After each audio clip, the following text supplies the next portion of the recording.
How's it going? How's it going? Hey, good morning, good morning. It is another day. Friday it is. Yeah. Happy Friday to wherever you are. I am glad that you're doing all right. And every day we speak about property on this channel here. And we come out live to you. And my name is Tarai Jack. And TJ, as you call me. Uncle TJ. Yeah. As you call me, some of you. And we are here. We talk about property from just owning a 2-bed, 1-bath, all the way to have a couple of properties underneath your belt. And the whole idea for us here is to increase the awareness so that you can buy more property, or you can participate in the property ownership. And you can also be making some money out of it, what is called passive income. And passive income is great for you because obviously you get to earn some back, and someone else is paying for the back. And property allows you to do that. So property is one of those things that are great because you buy it once, and for the rest of your life, you can be earning what is called passive income. And passive income is you can buy this using debt, and that sits there, and you've got a tenant on top of that. That tenant is paying off your debt. There's some tax benefits around that. And we are going to be starting off at a tax.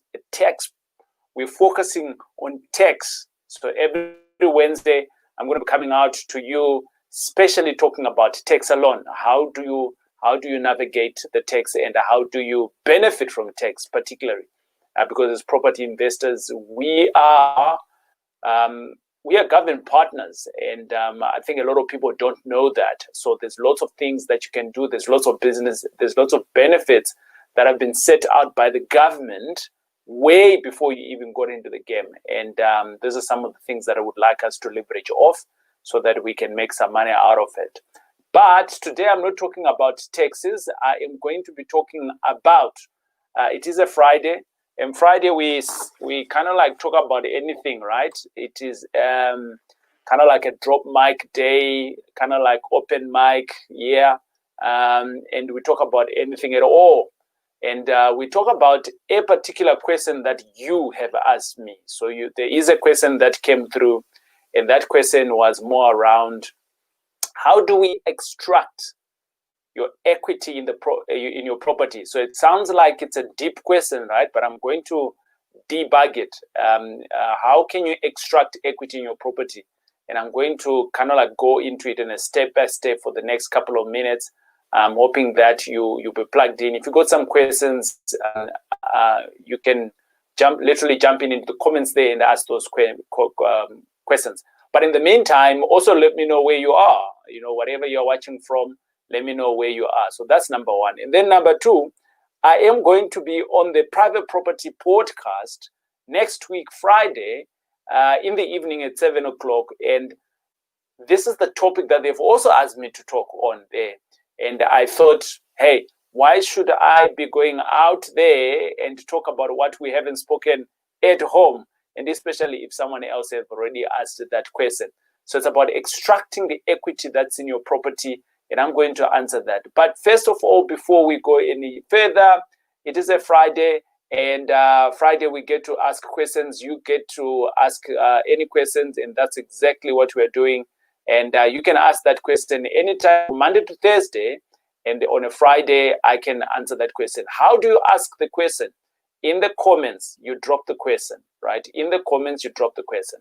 And thereafter, we can then talk about it. So today, it is open mic, right? Open mic. So which means that we get to interact a little bit, right? We get to interact a little bit, which means that number one, I've got a question that I'm asking, and that question came from you. But along the way, you can also ask me the question, obviously giving that scenario. And I'll be jumping into the comments as I go along in the conversation. So this is someone that has sent me a messenger, and they say to me, hey, TJ, I've got a property that I bought a few years ago, and they didn't disclose how many years they bought it. And I would like to extract the equity out of it, especially now that the interest rate is low. And I'm thinking, what can I do with the money? So they were asking two questions there. The first question is, how can they do it? And the second one is that what can they do with the money? And I'm going to start off by answering the question of, right, the extraction of your equity. And let's talk about what is equity, right? Firstly, let's cover that part, because for some people, that is gone. And that's okay. I didn't know that back in the days, and I had to investigate a little bit, and I had to learn. And by the way, we've got the school that's called the M5 Property Varsity, and the link is in the comments below. You can check it out. And this is where we teach, right? Here we're just talking. This is just JS stories, you know. We are talking, but the teaching, the granular part of it, is in the school M5 Property Varsity, and it's a subscription-based $297. For your $297, you get to have access to a lot of content there that you can learn from. Now that we got that out of the way, and we're going back to what is equity. Equity, you can obtain equity in a number of ways, right? The best part that I enjoy earning equity on a property is, remember, this is all about property, right? So what is equity on a property? The first one is that when you are buying a property, you can actually negotiate with the owner. And I'm going to give you an example of a real deal. Yesterday, I was talking about my 2-bed, 1-bath that I bought back in the days. And I bought that place for $160,000. And I want you to actually follow those figures. It's small numbers. We can all understand that. And by the way, if you don't know numbers, don't jump into property, because property, it's about numbers, right? It's not about, oh, it looks nice. The paint, oh, I like it. It speaks to my heart. No, it's not about that. It's about the numbers. Is it making sense? Because remember, it's about investing, isn't it? Right? So it's not about buying, oh, I like the view. Oh, well, you know, right, it's not about that. So let's come back to it. Of course, it is about that if it is your house that you're buying, for you to stay in it, right? Different things here. We're talking about an investment.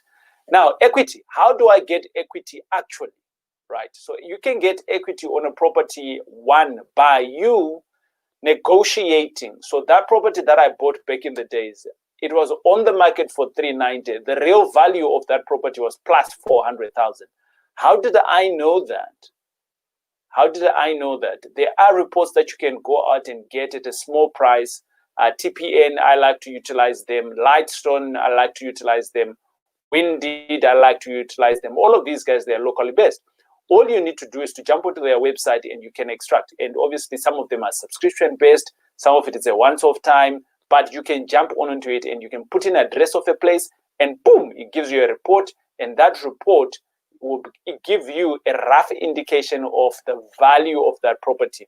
Or you can easily go to an estate agent and ask them to evaluate the place. So obviously now they come and see what it's looking like, the condition that's in, and what is selling around it. This is predominantly for residential houses, freestanding houses, small units, and I'm talking here to the 2-bed, 1-bath that I bought, and why I am thinking that that was the value. So the value of it was plus 400, but it was a rundown state, so we ended up getting it for 160. So which automatically means that they had put it on the market for 390, right? They had put it on the market for 390. If I bought it for 160, I actually bought from 390 to 160. The difference there is what is called equity.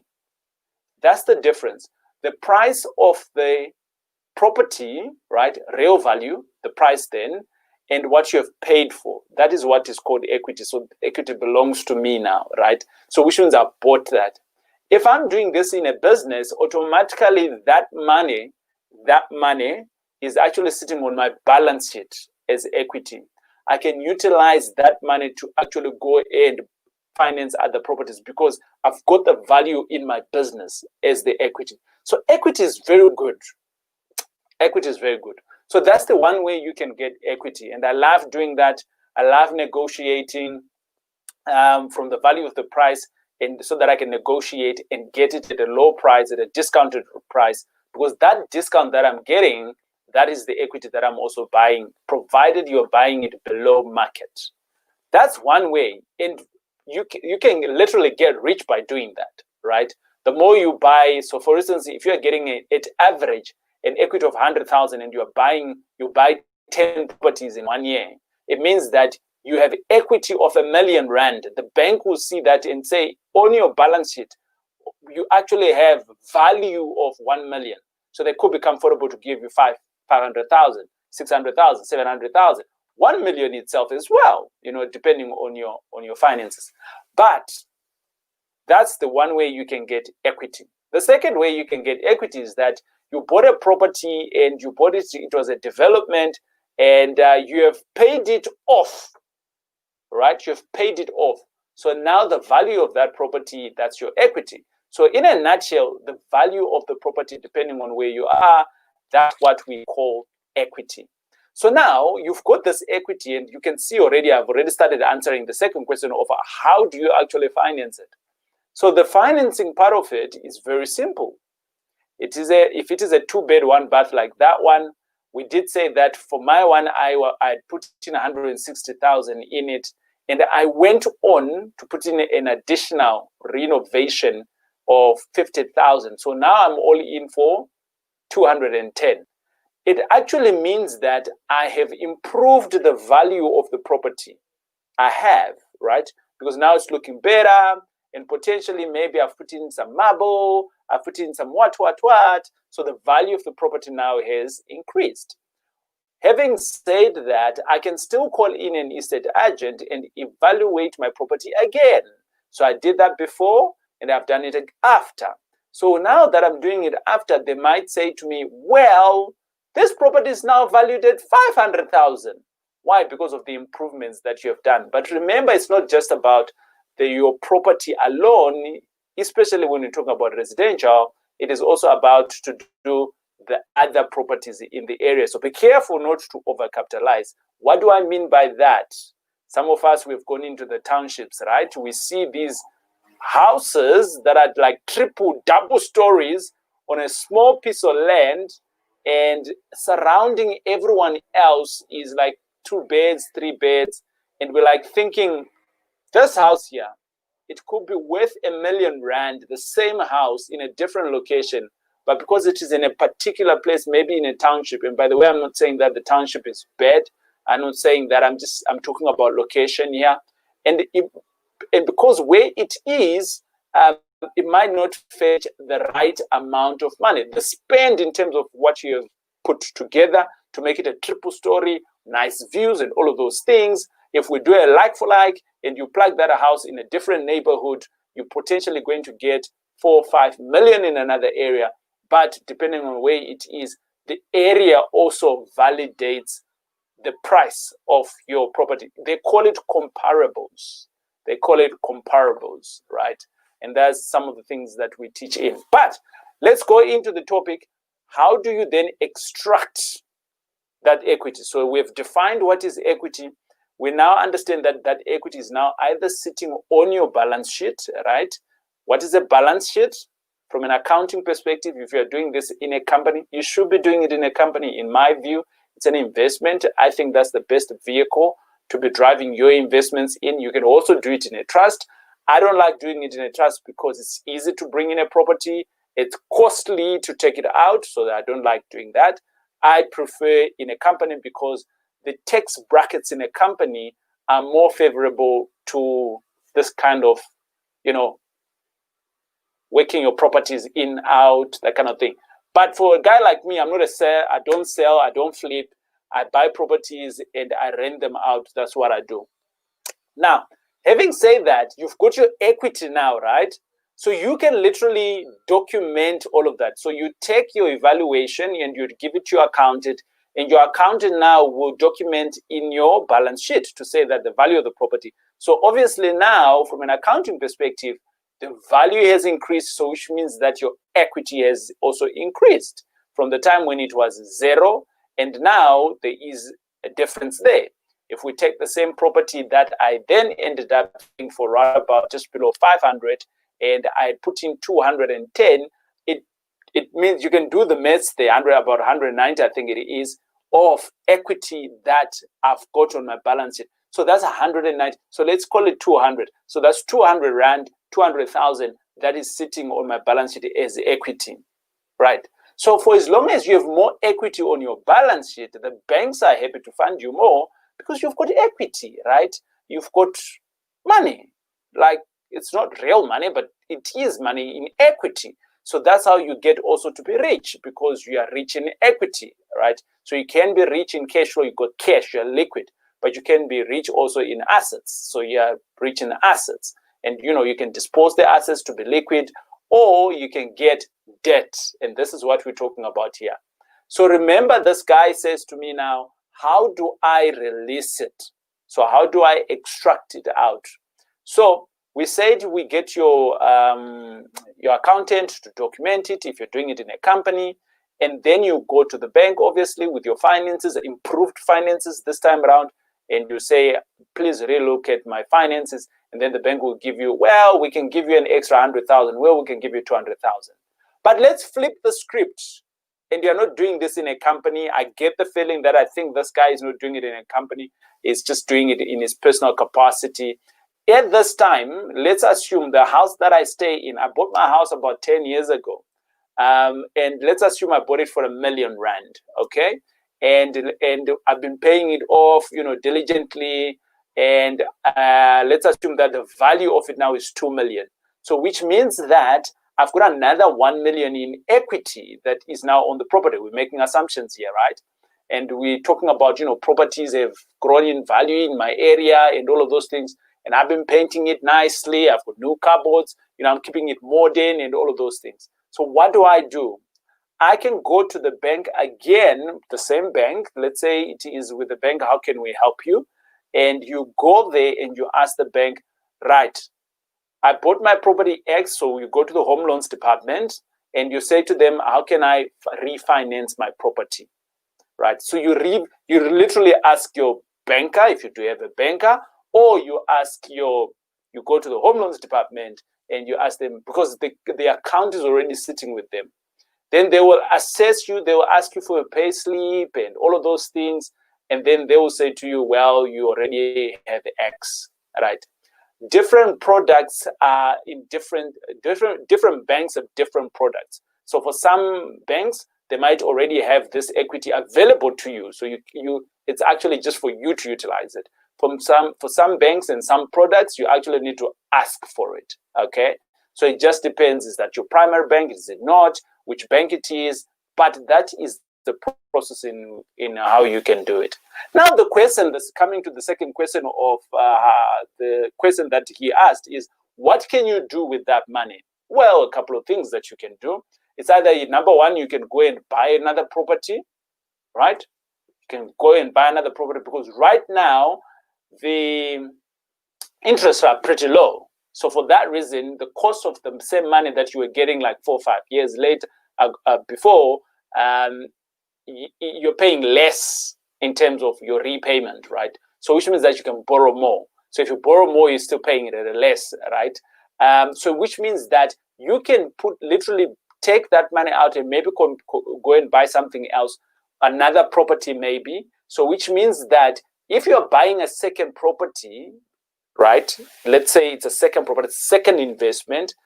It basically means that this second property here, if it was 1 million and you bought it for 800,000, you own that property free and clear. It is cash. It comes and sit again on your balance sheet as equity. So which means that you have gone richer, right? Plus you have the income that is coming on that profit, on that property. And if it's a good deal, I generally look at deals that are nothing less of 15-20%. That's me, right? Return on my cash on cash. Last night I was looking at a deal and it is actually sitting around about 35%. So on a cash on cash. So the thing here now is, remember, you have actually borrowed money from the bank. This cash here, right? It's not your money, and you have put it in here. The bank is charging you 6-7% of that money, right? Depending on your bond. Let's be realistic, ne? 8%. So that's prime plus 1, 9%, prime plus 2, and you see the drift. So it depends on. You need to look at the cost of money on one side, And then you're like, okay, fine, if I'm getting 32%, if I'm getting 20%, okay, let's not be, like let's not be like TJ. Let's come back to normal, 12%, 15%. Is it still not realistic? It is realistic. Are you making some money? Yes, you are making some money. Are you making some money between the bank and you? So, if you pay off the banks, the loan, can you still make some money? You can. And you still have equity onto that property because you own it free and clear. Can you refinance that property, the second property now that we're talking about? Maybe up to 50%, maybe even up to 100%. Now, those are different strategies now that you're applying as you go along. So this is what refinancing is all about. There's many ways of doing it. You can do it in multiple ways. And it also depends, are you a company? Are you an individual? What is your appetite? And over and above that, maybe you're one of those people that are like, well, I want to extract that and I want to invest it somewhere. Well, you can join me and you can invest us in the links below. For instance, you could be getting a minimum of 15% guaranteed. So the bank is charging you 8%, let's assume. You bringing it to me, I'm giving you 15%. Are you not doubling up the money there? You are. Are you not making good bucks? You are, right? So now you need to weigh out the risk. Your risk, like, what should I do? Should I go and do it on my own? You can do it. Can you ride on people like me where we are jumping into deals where we're getting like 36% and above, and you're my partner? You can, right? So that's what it's all about. So in the comments below, you'll be able to see that there is we are actually fundraising, and in there's a link that you can click if you're one of those people that are like, hey TJ, I got some great equity and I want this money to work for me, and you want to co-invest with me, and we can do that together. It's one example that where you can invest, but you need to assess your situations on how you can do it. Right, I want to go into the comments, and I got a couple of people that are on here. And Tombi, how's it going? She's out in Bloom, whoop whoop. And Palesa, she's in Kimberley. Yeah, good. And my boy Carlo, he's saying, hey, TJ, how many months can a person refinance? Well, it's not about months. So you've got a bond, right? So you can. Generally, our bonds are like 15 to 20 years, depending, right? Well, some banks are actually now on 30, but they don't tell you upfront. They normally want, when there's a problem, then they extend, to that long. But in reality, is that all you're doing is that, can you look at the value of my property? So it's not about a time frame. Contractually, you could still be in the same contract of when it's supposed to be ending. So the factors there of how much you're going to be paying, obviously it increases. But right now, money is cheaper. We need to put it in perspective. Money is cheaper. Neighbor says, is it a wise decision to refinance a property, primary residence? Okay, good question. That you're still paying for the last 10 years. Yeah, it is. I've done that before. Provided, like, so Neighbor, I want you to take you to the example exactly that what I've just shared now.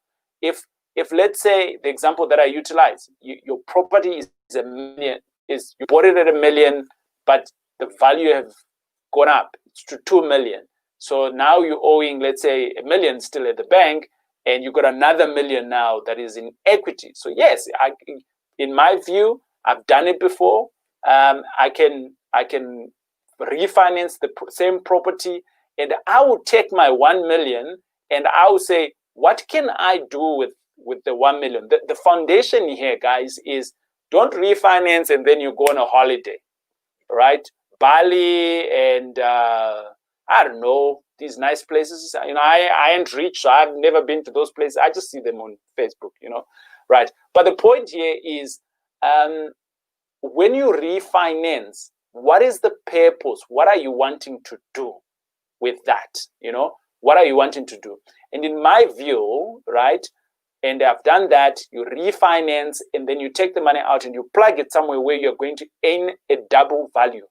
So you're buying another property again, or you're investing it somewhere else where you're getting more value. So remember, you need to be smart. You need to be smart. This is what financial intelligence is all about. You gotta be smart. If I take money from here at a cost of X and I put it here at a higher cost, right? So my risk here is X, so which means that I'm banking this money here. Can I do that? If the answer is yes, and you're comfortable with that risk, then I'm like, yes, then that's a good idea, right? If you're in control of both sides, even the better, because you are making the decision. But I want to end it here, and I want to say thank you to all of you guys that have answered the comments in the comments there. We'll do it again. And thank you for the questions. Drop me some more questions so that we have something to talk about next week, Friday. If you don't drop me a question, then there is no Friday. Right. So it is Friday open mic. It is your boy TJ. And I am about to sign off. And we can then see you later. But two things. If you have never been in the varsity before, you need to jump in, educate yourself, get yourself intelligent around property, be aware of what you can do.